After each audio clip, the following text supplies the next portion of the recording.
Assalamualaikum warahmatullahi wabarakatuh.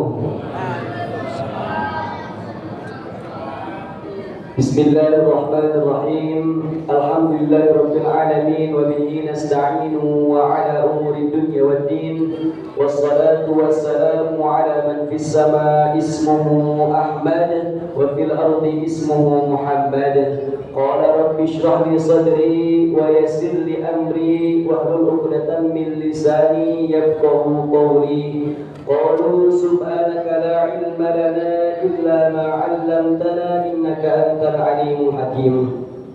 Faqad qala Allah ta'ala fil Qur'anil Karim, a'udzu billahi minasy syaithanir rajim. Bismillahirrahmanirrahim. Wujuhun yawmaidin nadhirah ila rabbiha nadhirah wa wujuhun yawmaidin basirah.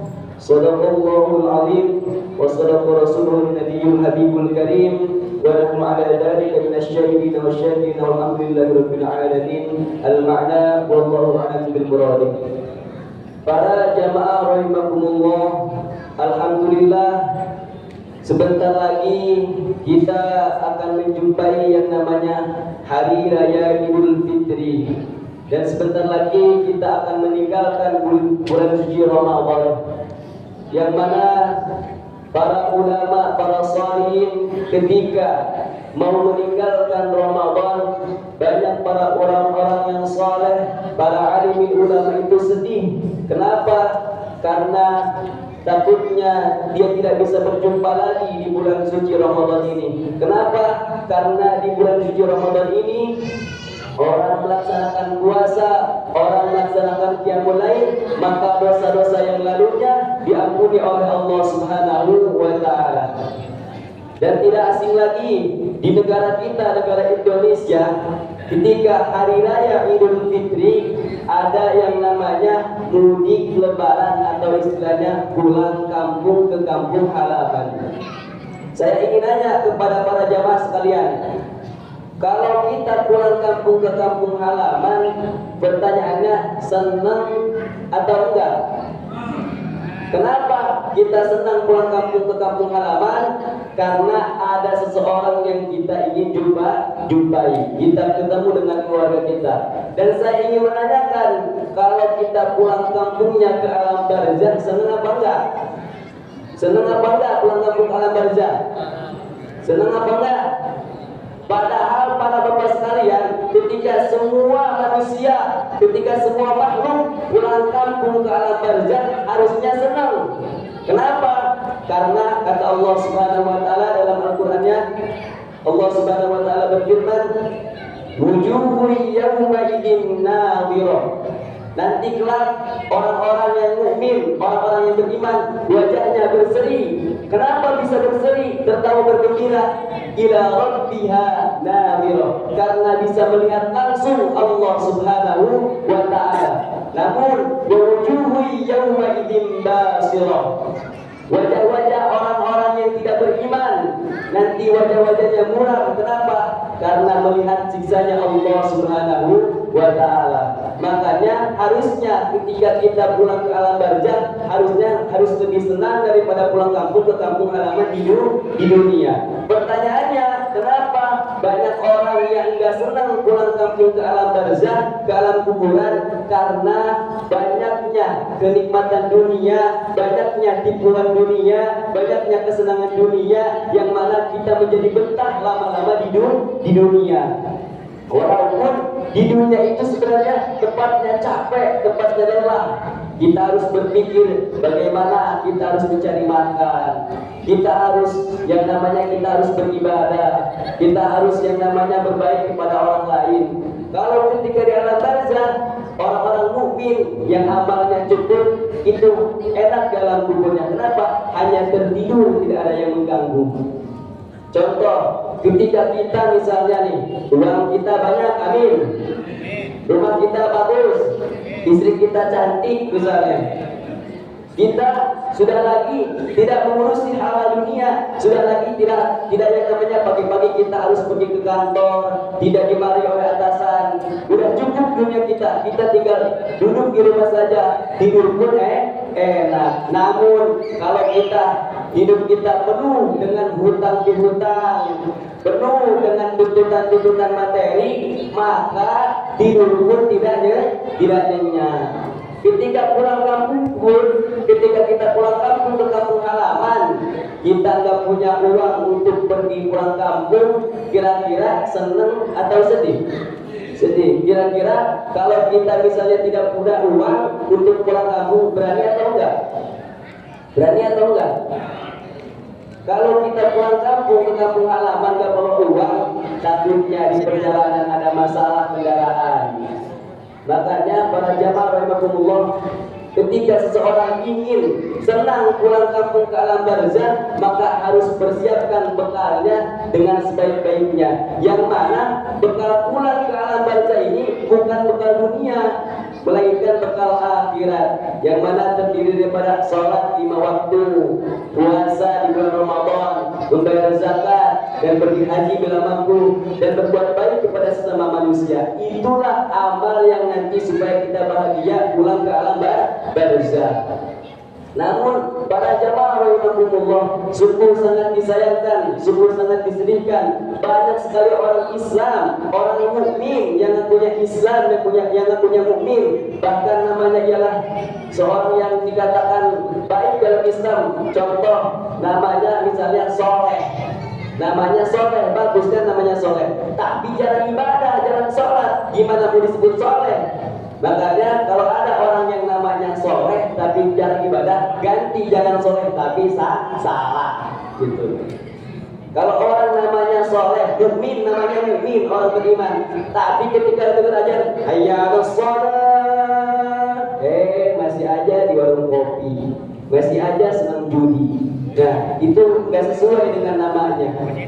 Makanya para jamaah rahimakumullah, ketika seseorang itu dikatakan orang Islam, dikatakan orang beriman, tapi tidak mau beribadah kepada Allah Subhanahu wa taala, pertanyaannya kenapa dia tidak mau beribadah kepada Allah Subhanahu wa taala? Karena ruhaninya banyak penyakitnya. Karena ruhaninya banyak penyakitnya. Contohnya, apa yang membuat kita rohani kita itu menjadi sakit? Banyaknya memakan uang haram, banyaknya memakan makanan yang bukan milik kita makan. Itu yang menjadikan kita rohani kita lebih berat, sehingga kita tidak mau beribadah kepada Allah Subhanahu wa taala.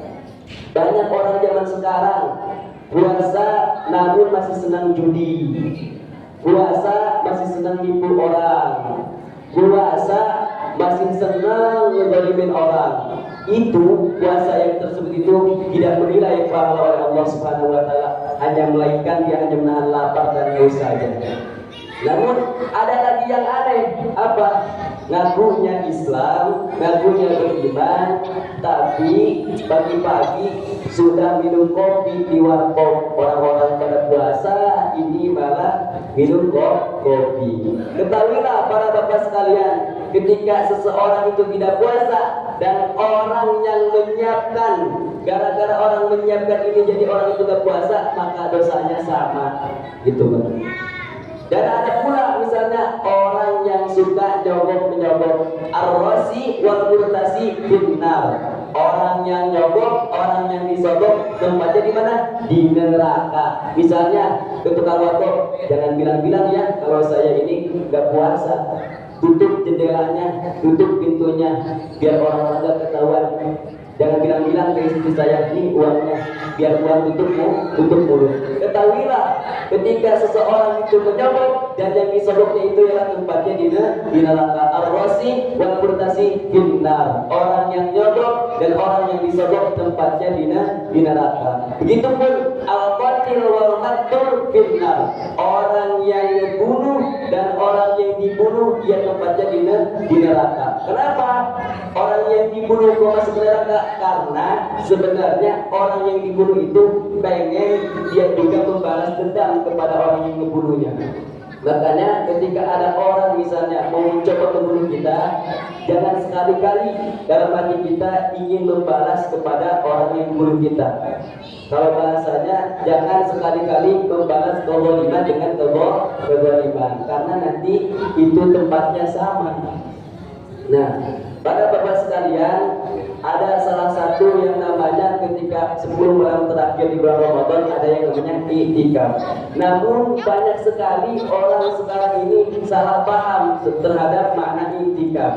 Banyak orang-orang pergi dari rumahnya ke masjid membawa keluarganya, bukan untuk i'tikaf, melainkan pindah tidur saja. Nah, jadi jangan salah paham, i'tikaf itu maksudnya kita menyibukkan waktu malamnya tidak tidur hanya beribadah kepada Allah Subhanahu wa taala. Bukan dari rumah ke masjid pindah di tidur. Itu yang namanya i'tikaf, itu waktu malamnya kita nggak tidur. Kita beribadah kepada Allah Subhanahu wa taala. Adapun tidurnya, tidur dalam keadaan misalnya tidak membatalkan wudu. Jadi jangan sampai tidur terlentang, apalagi kita sampai bawa kasur, sampai bawa bantal, spray gitu kan. Akhirnya subuhnya pun bablas, ya mulainya pun nggak dapet gitu kan. Itu sia-sia. Maka harus diperhatikan lagi untuk para jamaah yang mau i'tikaf. Haruskan bahwasanya kita pergi dari rumah ke masjid itu tujuannya untuk menghidupkan malamnya, maka dianjurkan oleh kita semua bahwasanya ketika kita i'tikaf di masjid jangan kita niatnya untuk tidur. Jadi kita i'tikaf itu malamnya bangun, jangan sampai kita tertidur. Apalagi maaf, kita bawa anak kecil, anak kecilnya itu misalnya kencing di masjid, nah itu bukan dapat pahala, melainkan mendapatkan dosa. Makanya dari rumah siapkan dulu anak kita itu, belikan pampasnya, supaya apa? Supaya nggak kencing di masjid. Kalau kencing di masjid, nah takutnya nanti orang nggak tahu ini tempat sujud ini bekas air kencing. Nah orang pun sholat di situ terkena najis, maka di situ tidak sah sholatnya. Kenapa? Karena ada najis. Siapa yang kena dosanya? Ialah orang tua yang membawa anaknya namun tidak memperhatikan untuk mengasih pampers kepada anak-anaknya. Maka kalau yang mau i'tikaf di masjid membawa anak-anaknya, maka perhatikan, takutnya nanti mengotori masjid, menjadi karpet masjid itu menjadi najis. Para jemaah rahimakumullah, poinnya apa? Persiapkan bekal kita untuk pulang kampung. Mau itu pulang kampung ke alam dunia yang lebih bagus daripada kita berdiam diri di rumah kita. Kenapa? Karena orang tua kita menunggu di kampung halaman. Namun ada yang lebih bagus, pulang kampungnya kemana? Ke alam barzah. Persiapkanlah pulang kampung ke alam barzah. Contoh dengan apa?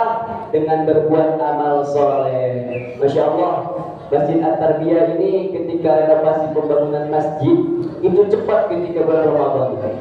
Mungkin ini salah satu orang yang ingin mendapatkan pahala jariyah, sedekah jariyah. Dan insya Allah seseorang yang sudah punya yang namanya pahala jariyah, sedekah jariyah, walaupun nanti di alam kuburnya maaf penuh dengan dosa, disiksa oleh malaikat maut, itu ketika yang namanya pahala jariyahnya masih tetap berlaku di alam dunia, maka akan terhenti. Kenapa? Masih punya pahala di dunia, walaupun misalnya banyak dosa. Para jemaah sekalian, mungkin itu saja yang bisa saya sampaikan. Kurang lebihnya mohon dimaafkan. Wal 'afwu minkum. Wassalamualaikum warahmatullahi wabarakatuh.